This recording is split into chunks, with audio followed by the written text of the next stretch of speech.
آئی جی سندھ غلام نبی میمن کی زیر صدارت آئی ٹی کے حوالے سے اجلاس منعقد کیا گیا۔ D I G I T اور ڈائریکٹر آئی ٹی نے اجلاس کو بریفنگ دی۔ پولیس چھاپوں، ناکہ بندیوں اور اسنیپ چیکنگ کے دوران تلاش ایپ ڈیوائس کے استعمال سے 216 کرمنلز کو گرفتار کیا گیا۔ 9 اشتہاری ملزمان جبکہ 21 مفرور ملزمان کو بھی گرفتار کیا گیا۔ اس موقع پر آئی جی سندھ غلام نبی میمن کا کہنا تھا کہ مفرور و اشتہاری ملزمان کی گرفتاریوں کے لیے 15 روزہ خصوصی مہم کا آغاز کیا جائے۔ 15 روزہ مہم کے دوران سندھ کے مختلف اضلاع کے مفرور اور اشتہاری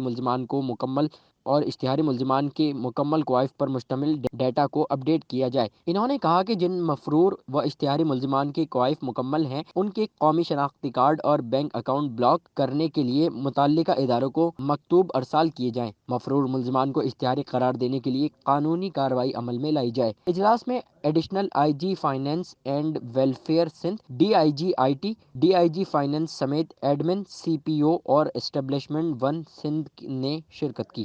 سید Noman Gul, C110 news, Karachi. C110 news, خبر کی اصل خبر۔